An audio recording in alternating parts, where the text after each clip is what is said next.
Sebelum kita lanjut, jangan lupa subscribe and like. Ya, kembali lagi di channel kami, channel The Art Job. Di video kali ini kita masih membahas lanjutan dari video sebelumnya.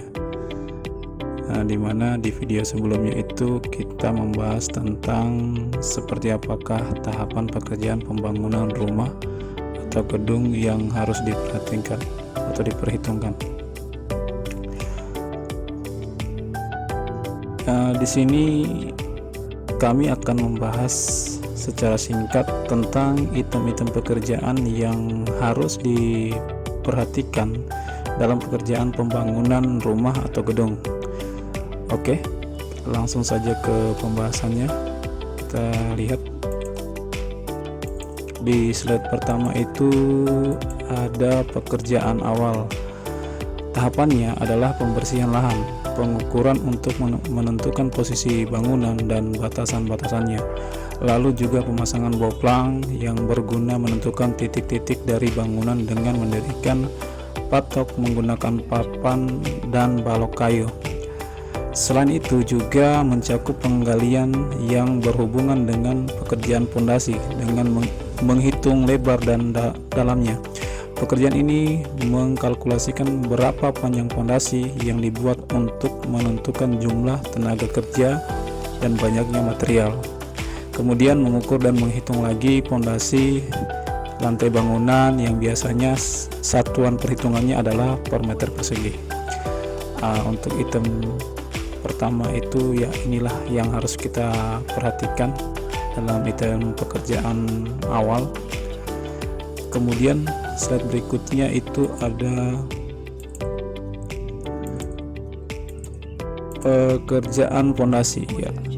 Item pekerjaannya mencakup pemasangan pondasi dengan batu kali atau batu gunung untuk pembangunan rumah yang dihitung dari semua panjang pondasi dikalikan tinggi pondasi dengan satuan meter persegi.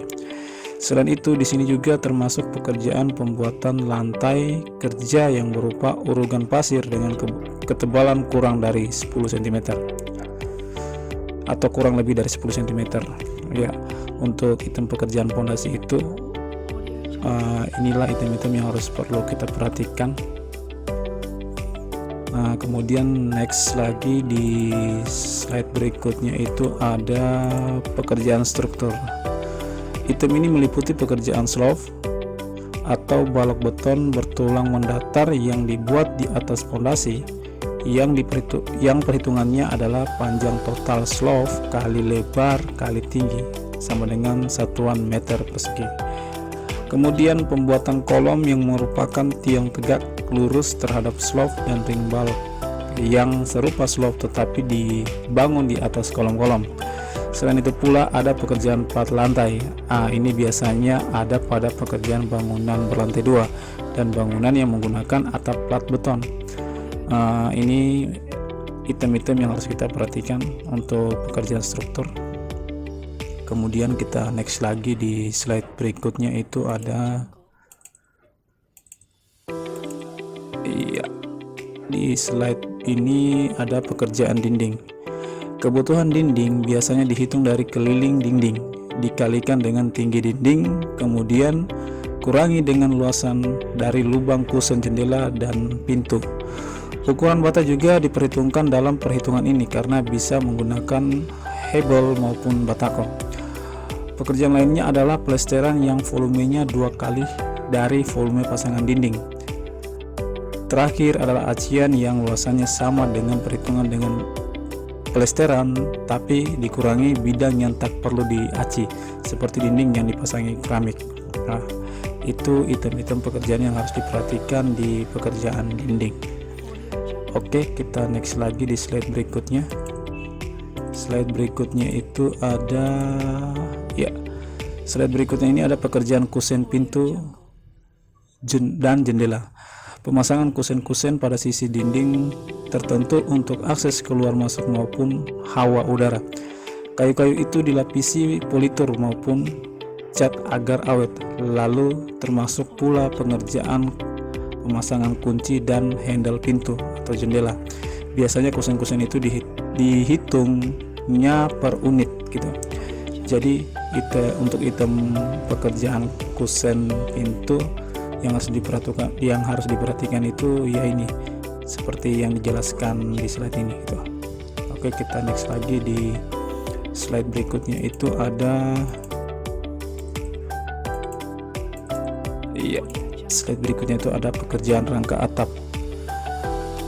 Cakupan pekerjaan berupa pemasangan rangka atap atau kuda-kuda, gording, knot, kaso, dan reng. Kalau diperlukan ditambahkan aluminium foil jika perlu, dan pemasangan genteng beserta aksesorisnya. Rangka atap bisa dipilih dari rangka baja ringan maupun kayu. Estimasinya adalah berapa banyak balok kayu atau baja yang dibutuhkan untuk pembuatan rangka gitu. Jadi untuk pekerjaan rangka atap itu item-itemnya itu seperti yang dipaparkan di sini gitu. Jadi ini yang harus kita perhatikan untuk di item pekerjaan rangka atap. Oke, next lagi di slide berikutnya. Di slide berikutnya itu ada pekerjaan plumbing, mechanical, dan electrical. Item pekerjaannya adalah pemasangan toilet, wastafel, bathtub, pemanas air, dan kran. Tak ketinggalan juga pemasangan instalasi air bersih dan air kotor, kemudian pemasangan jaringan kabel listrik, kontak sekring dan saklar, titik-titik lampu, penerangan, dan sejenisnya gitu. Jadi untuk di item pekerjaan plumbing dan mechanical electrical, itemnya itu yang ini gitu. Jadi yang harus kita perhatikan seperti yang dipaparkan seperti ini gitu. Oke, kita next lagi ke slide berikutnya. Ya, di slide berikutnya itu ada pekerjaan finishing. Di sini itemnya berupa pemasangan material lantai baik ruangan dan teras, termasuk juga dinding-dinding tertentu seperti dapur maupun kamar mandi. Kemudian juga pekerjaan finishing kusen, pintu dan jendela lewat pelapis politur atau cat agar awet dan menambah keindahan bangunan. Di sini juga termasuk pemasangan handle dan kunci, pengecatan tembok baik eksterior maupun interior. Jadi untuk item pekerjaan finishing itu mungkin ini yang harus item-item yang harus diperhatikan gitu. Oke, next lagi di slide berikutnya itu ada pekerjaan tambahan. Pekerjaannya terkait dari permintaan pemilik rumah, misalnya pemasangan pagar, pembuatan kanopi, taman, landscape, garasi. Jadi ini item-item tambahannya yang tidak biasa, kadang dalam perencanaan awal itu tidak terhitung, maka biasanya itu ada tambahan seperti ini gitu. Jadi mungkin salah satunya item yang harus diperhatikan seperti ini gitu. Oke, next lagi di slide berikutnya itu ada pembersihan. Ya, sebelum rumah ditempati pastinya sudah mesti bersih dulu. Maka itu pembersihan mutlak di sini. Rumah harus bebas dari debu, kotoran maupun puing-puing sisa-sisa bangunan. Ya, untuk item pembersihan itu mungkin seperti ini yang harus diperhatikan. Karena untuk item pembersihan ini, kalau kamu menjadi seorang kontraktor, kamu akan mendapat nilai plus dari si pemilik pekerjaan itu sendiri. Nah, oleh sebab itu item ini juga harus selalu diperhatikan dalam sebuah pekerjaan rumah atau pekerjaan gedung. Terima kasih dan sampai jumpa lagi di video selanjutnya. Jangan lupa like and subscribe channel kami, channel The Art Job. Oke, sampai jumpa di video berikutnya.